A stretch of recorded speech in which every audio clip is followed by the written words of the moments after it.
is director at the Marco Island Center for the Arts. We're so happy you could join us today. We've been talking with artists whose work is hanging now in our main gallery in a really exciting and compelling exhibition entitled Abstraction and Expressionism. Today with us is artist Cheryl Costley. Hi, Cheryl. Hello, nice to see you.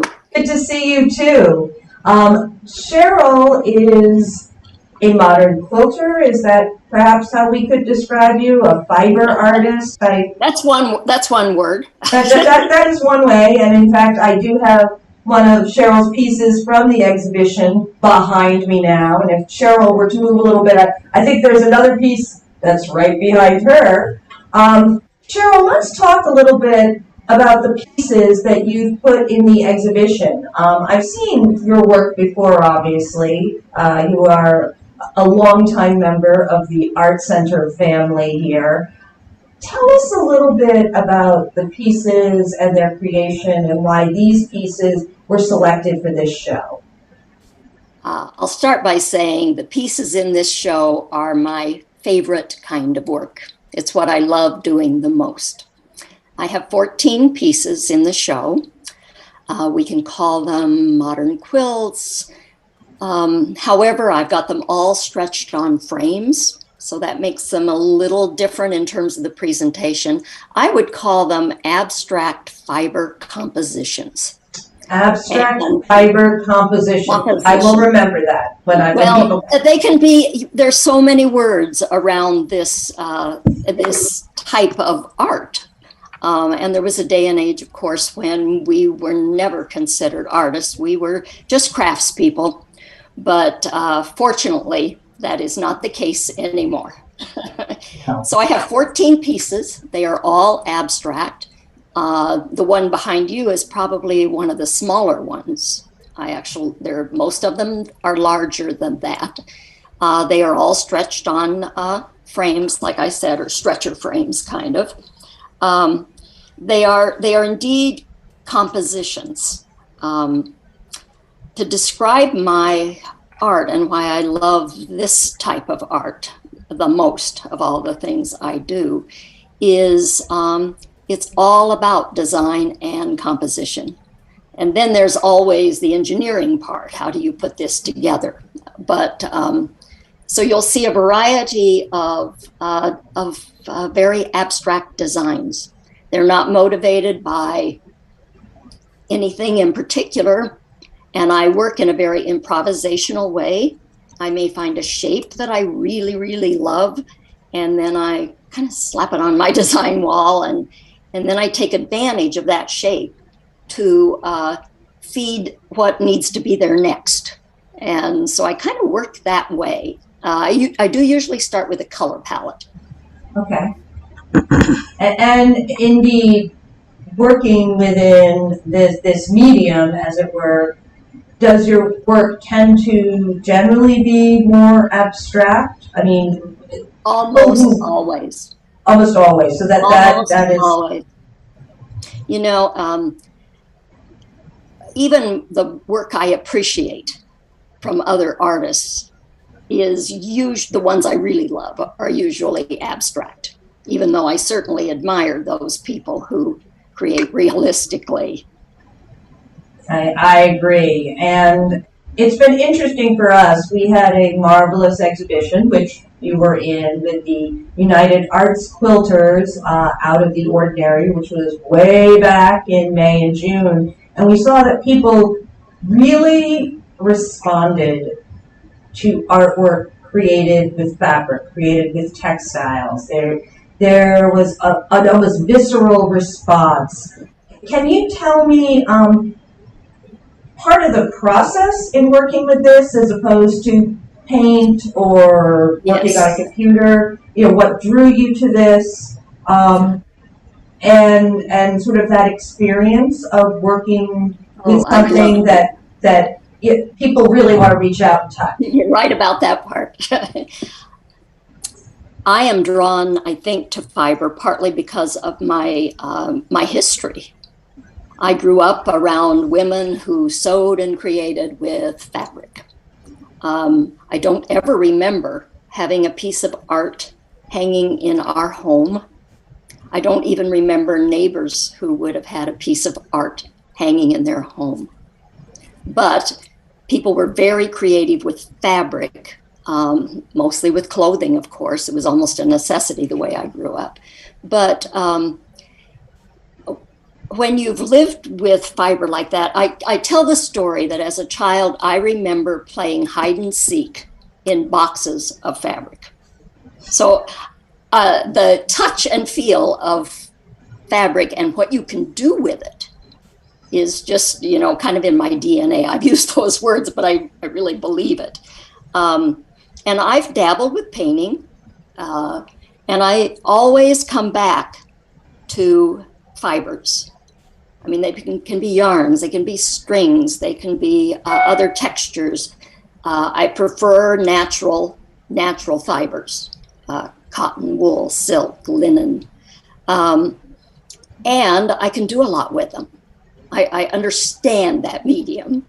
And I usually, like the piece behind you, most of the fabrics in there were dyed. And I hand dye them. I have 2 different studios in my home. One is what I call the clean studio, which is up above my garage, and it's as big as a 3-car garage. And then down below in the garage, I have a wet studio, and that's where I go to make messes and dye fabrics.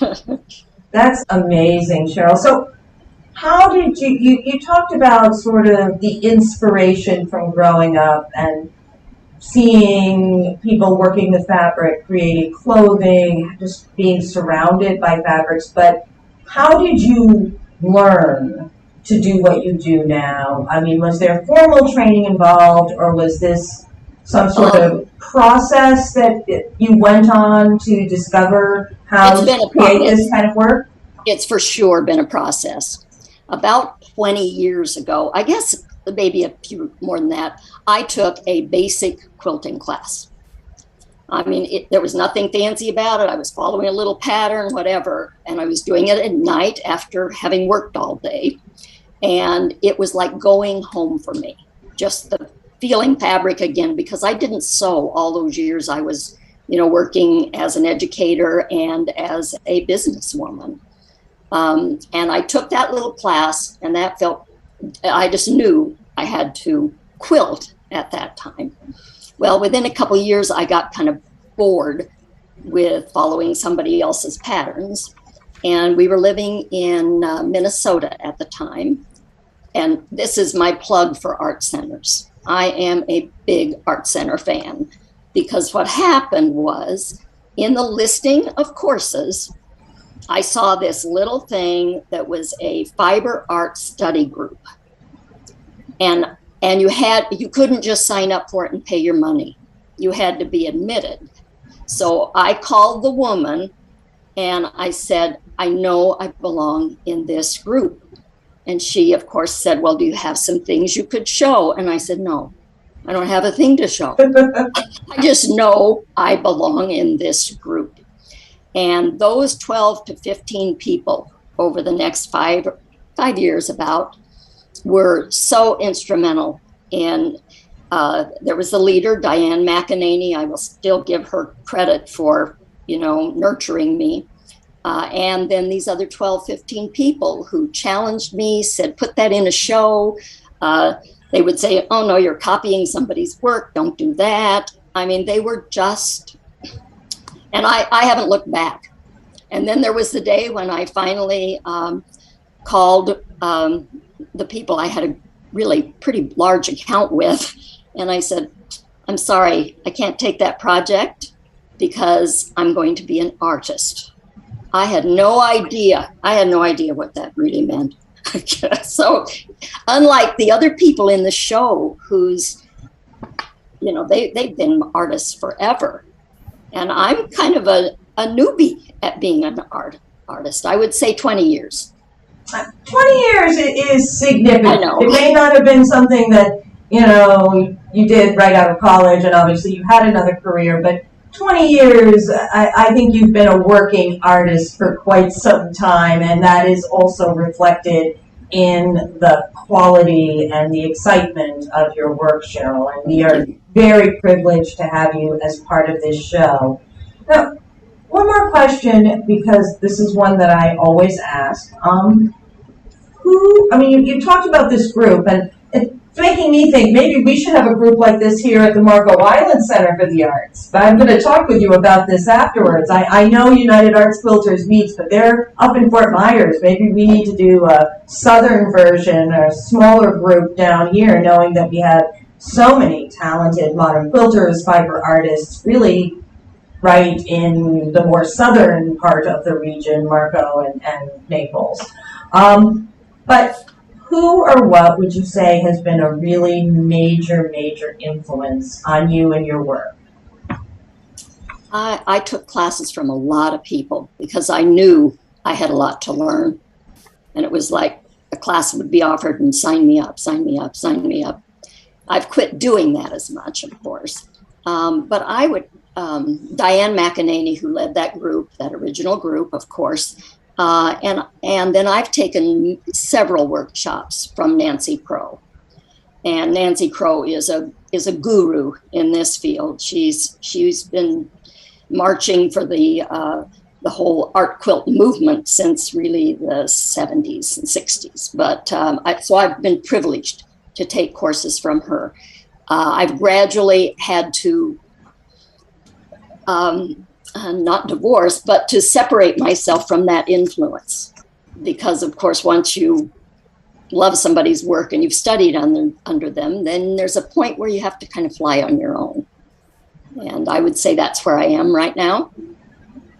Well, congratulations. This is an amazing body of work that is in the show. It is so dynamic.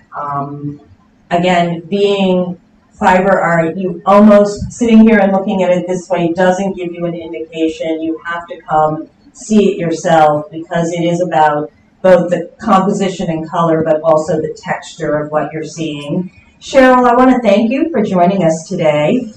To our friends out there, thank you for being with us. I would make the point, as Cheryl has, that here at the Marco Island Center for the Arts, we offer a plethora of classes and workshops for adult art students, and we can really be the place for you to start on your artistic journey, whether it's working with clay, painting, some of our specialty classes. We have a new stone instructor coming, so maybe sculpture is what you might be interested in. So even if you haven't been involved in genuine art engagement for a while, or if you've never been involved, check out our website and consider coming down to the Marco Island Center for the Arts. It's a great place to make new friends while you're taking your classes and really find a sense of accomplishment and purpose. I can say that artists that I knew 5 years ago as beginner students are now working as professional artists, so you just never know. Cheryl, I want to thank you again. Thank you so much for joining us and for being a part of our Art Center family.